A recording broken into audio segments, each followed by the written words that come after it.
Hey, what's up, everyone? Welcome back to another episode of the Chill Out Podcast. I'm actually really vibing with this drink. Like, it's a tie between a smoothie or like this. And I'm really, really vibing with matcha. Like, I'm not even kidding. So I'm trying the car thing out again. Fingers crossed that I'm able to chill in my comfortable space, aka my car. Okay. Something that I've been thinking about a lot lately. Your partner should be your best friend, period. And I don't mean in like a we wear matching Christmas pajamas and like finish each other's sentences kind of way. Although honestly, obsessed, if that is you, I mean, having a best friend that you feel safe being your weirdest self with. Like, they've like seen you ugly cry, you can laugh uncontrollably with them, and you can like eat a box of cereal in front of them and they're like thinking you're the best thing ever. For the longest time, I was addicted to like emotionally unavailable men. Like, if you were hot, mysterious, and said, I'm not looking for anything serious right now, after literally like trauma dumping your entire life story on like the second date, like, you were definitely my guy if that was your vibe. Why? I don't know. Probably because I'm an anxious attachment girly with a sprinkle of like self-abandonment issues and a fear of actual intimacy. Super cute combo, right? I'm kidding. I'm like totally working on that. Okay, so like don't judge me. But seriously, something about chasing someone who doesn't fully choose you makes your brain think that you're winning when they do give you literal crumbs. If you replied LOL to my text within 2 hours instead of 5, oh my gosh, he cares. He told me I looked good after ignoring me all week. This like must be love, right? No, babe, that's delusion. That's like your inner child begging for breadcrumbs and like calling it a meal. I was so caught up in like trying to prove my worth to people who weren't even trying to see me. And what's wild is sometimes I think I picked those guys on purpose because deep down, if they were like really never in, I never had to be either. It was like a built-in safety net. Like, I could say I was trying without actually risking too much of my heart. And then my first real relationship, the first time I let myself believe it was actually safe to love someone and like be yourself around someone. And I genuinely thought like he was my forever, like the kind of love that makes you imagine like growing old with someone or like traveling the world with someone and arguing over like what to order for dinner until like you're both like 90. But like that ended, and I'm still learning like how to hold space for that grief. Like, some days I feel like totally fine, I can talk about him like a chapter I've already finished reading. Other days the sadness hits out of nowhere. I'm just being honest. Like, I'll see something we used to laugh at or hear a song that we used to be like driving down listening to with the windows down from the beach, and like suddenly like my heart starts to like skip a beat and my like chest like tightens, like it's just something that happened yesterday. And like accepting that something so real and deep still wasn't enough, like that's a hard pill to swallow. Okay, I've been saying I'm never getting married a lot lately, and I kind of was like not keen to do this episode because I was thinking to myself, okay, like I don't want to say that because I feel like manifestation is a real thing, and like what if I don't get married? It's obviously something that I do want, because maybe it's because like I seek stability a lot in life. When it comes to marriage, it's not that I don't want it. You know, when you're like so in love with someone, you just want to be with them forever. So I like the idea of marriage. I just personally don't know if it's something that is for me. I don't know. It comes with a lot of like trust in the person in a way. And I don't know if I'm ready for that. And also, I don't know if I'm ever going to find someone that I like vibe with again. I hope I do. Like, I'm a hopeless romantic, so I hope I do. But I definitely respect marriage. And if I do ever get married, like, it's something that I would take very seriously. And it's something that I would respect a lot. So it would need to be someone that I'm fully in with and that I fully trust and actually want to be with. And obviously coming out of like a really long-term relationship with someone that you thought would be like your forever and someone that you thought you would like eventually maybe marry or like at least be with them for like the rest of your life, and then that not being your reality anymore, it's definitely like a hard pill to swallow and like something that's very difficult to like accept. But it gets easier every day. yeah, I just feel like I might never get married, okay? Like half as a joke, half because I actually believe it. Because like if that didn't work out, like if someone who saw me, knew me, loved me, still chose to walk away, then like what chance does anyone have? And also like in my past experiences with men is I've been with guys that almost turn you into someone that you don't want to be. Like I don't want to be feeling like I need to check your phone, because I have had instances where guys like try and hook up with you and have sex with you, and then they are literally DMing like multiple girls. And I've literally found that out. And that's something that is so hurtful. And I'm someone that values loyalty so much. I don't know why it's a foreign concept for a lot of people in life, the term loyalty, but I take it very seriously, okay? When you're in a relationship with someone, that's what you want. And I've just had like bad situations where I feel like I've never been able to trust a guy fully. Like, sure, initially you like jump all in, you like trust them, and then as time goes by, they start breaking your trust, okay? It sucks, it's humiliating, and it's like so hurtful because you like are almost in like shock because you don't expect people to be that way. It's so crazy. But anyways, back to your normal scheduled programming before I was ranting off. That for me is something that I value a lot. And to be real, I've never really had a good track record with guys, as I mentioned. Most of the time I've ended up with people who didn't really treat me well. Obviously my last relationship was different. Not every relationship is perfect, but he definitely treated me way better than the guy before. And most of the time I've like ended up with people who just talk to girls behind my back, who like are literally liking other girls' bikini pictures on Instagram and then acting like they're all like into me and stuff. And it's like, what is wrong with you? Honestly. Listen. This sounds like so pick me, I'm just gonna say it, but I grew up with brothers, right? So I feel more comfortable around guys. I'm definitely a girl's girl, like for sure. But what I'm saying is like I'm comfortable around guys. If I have to meet someone for the first time, I'm not initially being like, oh my gosh, I want to date them. It's more like, oh my gosh, like let's be friends. Like, because it's so comfortable for me, because I grew up with 3 boys. So basically like I get how a guy thinks, okay? I know what you guys are thinking when you're like looking at a girl or like looking around or looking on Instagram. Like I know, I get it. Most guys, because you actually do get decent ones. But when you're like with someone, it's not cool to like a bunch of girls in bikinis. If you have a girlfriend, I'm sorry, that's like really inappropriate. I mean, maybe I'm naive still, okay, at this age. It's not that hard to be a decent person. It's not that hard to be a nice person, okay? So I just honestly don't get it. So yes, I've been in situations with guys who say all the right things, but they never follow through. Guys who just wanted the convenience of me, not the commitment. And it's made me jaded, like deeply jaded. I question every guy's intentions now. I get suspicious when someone is too nice because it feels like a trick. It's like, why are you being consistent? Why are you being so nice? What do you want from me? Why are you buying me flowers? And I hate that.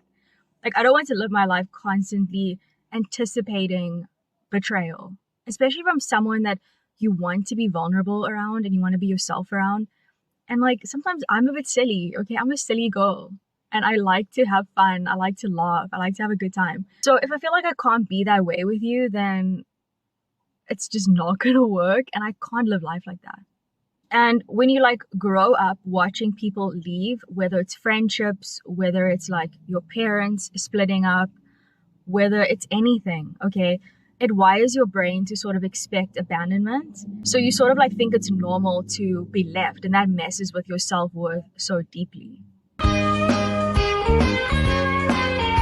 I've learned that I have an anxious attachment style, maybe anxious avoidant, depending on the day, which basically means I crave connection, but I'm also terrified of it at the same time. Like, I want someone to love me deeply, but also please don't get too close. Because if you leave, and you probably will, like, I need to be ready. So I always tend to like keep one foot out the door. Self-sabotage, but like, let's make it romantic. And modern dating like doesn't help. Okay, everyone's got options. It's all swipes and situationships and soft launches and talking stages that last longer than my last relationship. Like everything feels disposable. No one wants to choose. And honestly, I'm tired. And I'm not saying you need to go out, you need to literally like go on a date with someone and oh my gosh, they need to be the one. Oh my gosh, sparks need to fly. Oh my gosh, it needs to feel so good. No, that's not what I'm saying. Obviously, it's good to go out there, experiment, see what's your vibe and what you kind of like gravitate towards and like, because you need to like try different things if that's your vibe. But what I mean by trying to form new connections is like, don't be a shady little thing, okay? Be upfront about your intentions. That's what I'm saying. Like, I don't want to compete for someone's attention. I don't want to prove I'm cool enough or chill enough, hot enough. I just want to be me and still be chosen. I'm tired of like trying to chase people who never choose me. Like, you don't even understand how much I'm over it right now. Okay? I'm so over it. Okay, so let's talk about attachment styles. So something I used to think only therapists and people who read too much self-help content, aka me, talked about, until I realized like I am one of those people now. Okay, once I learned about attachment styles, everything made sense. And I highly recommend you reading up so that you're able to see what type of attachment style you are. And honestly, understanding mine has explained so much about the kind of love I've chased and the kind of chaos I've called normal.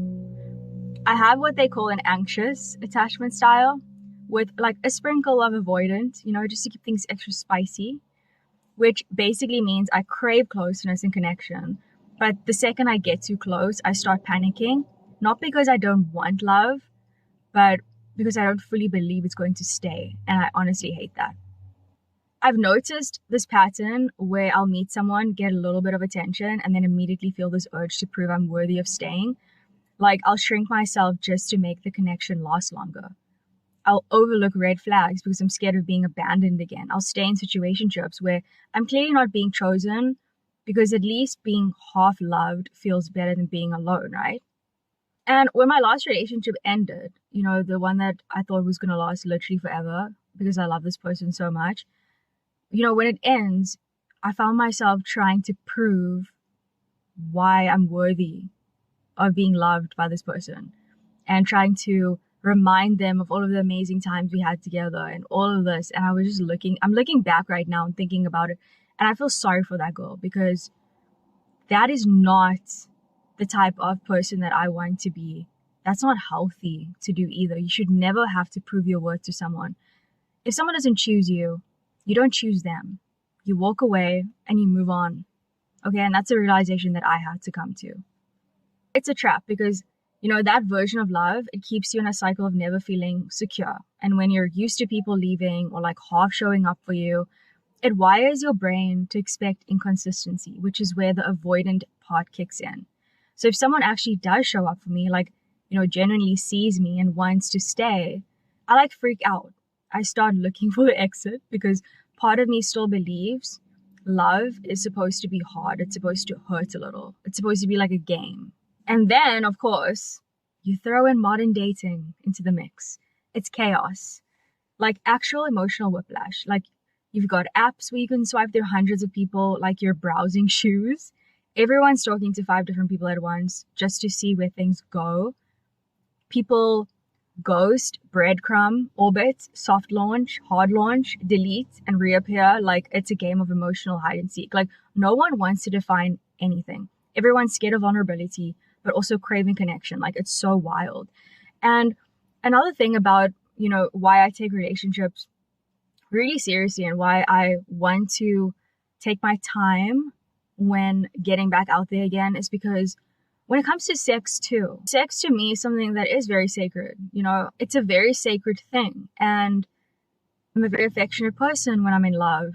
That type of energy is very vulnerable. And I don't just want to give that to like anyone, if you know what I mean. Okay, being sexual and having sex and being that vulnerable with someone is so special because it's another extension of who you are. It's like a very personal side of who you are. And to me, I only want to share that with someone that deserves it. Like you're always competing with the next best option. Like the second you're not entertaining enough or cool enough or emotionally detached enough, you'll be replaced by someone hotter and less emotionally complex. I hate how hyper aware I've become of everything. You know, who they follow, who they're liking posts from. If they're, I'm just not ready excuses actually just code for I'm keeping my options open. I don't want to be the girl who like spirals over an Instagram story, but it's hard not to. When you've been burned by people who seemed into you, but were also DMing like other girls behind your back while trying to hook up with you in real life.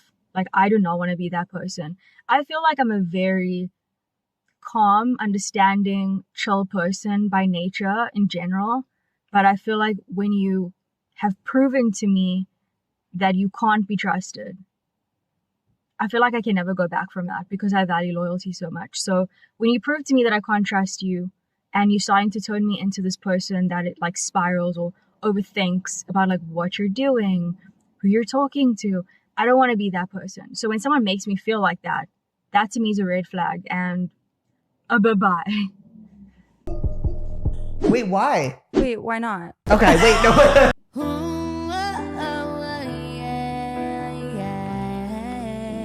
It's for sure hard to unlearn this stuff when your past experiences have taught you that people don't always mean what they say, that they can call you beautiful and still lie to your face, that they can miss you and still disappear.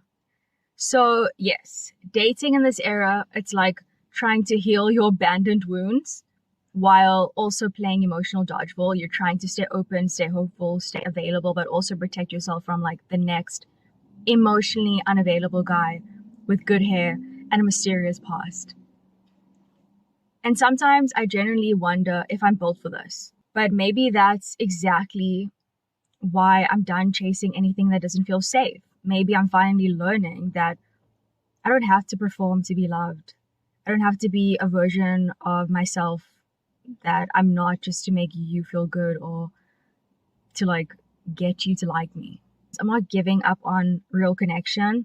I'm just being way more honest about what I actually need, which is like safety, consistency, friendship, loyalty, because love should feel like coming home after a hard day's work and sitting on the couch and having a glass of wine. Okay, it should feel comforting and safe and cozy. How being loved by your partner should feel like being loved by like your best friend. Not this like intense, exhausting push and pull dynamic, but like peace. Like coming home after a long day and knowing someone's there waiting to ask you like, how did it go? Someone who makes you laugh when you're spiraling, someone who gets you, like really gets you and still stays. And someone who likes to watch the same movies as you, okay? Like, who doesn't love a good Martin Lawrence movie? Come on. That's why I sort of wanted to really dive into this topic, because even though I do value marriage and it's something that, you know, I do kind of want, I don't feel like it's for me. And maybe that'll change over time. I have no idea. Like, our emotions ebb and flow. It's different every single day. But right now, I honestly don't think I'll ever get married. And that's just something that I'm being honest about. And you know what? It is what it is. Like, maybe I won't get married or maybe I will. But either way, I'm just done chasing people who make me feel like I have to shrink to be loved. I'm done romanticizing the chaos. Like, I want the best friend, the soft landing, like the kind of love that feels like me being fully unapologetically me and someone looking at that and saying, yes, exactly her. Because when love is also friendship, I feel like that's when it's the good stuff. Because who doesn't want a partner that is your best friend? Like, let's normalize our partners being our best friend, okay? If you're going through like a heartbreak or questioning love, or you just feel like no one chooses you ever in life, I totally see you. I've been there, but you have to remember that you are not unlovable. You're just learning what real love actually looks like. And spoiler alert, it's about choosing yourself. No matter what you go through, or no matter how you're feeling in this moment, if you're feeling alone or you feel like no one really chooses you or accepts you, you will find that person.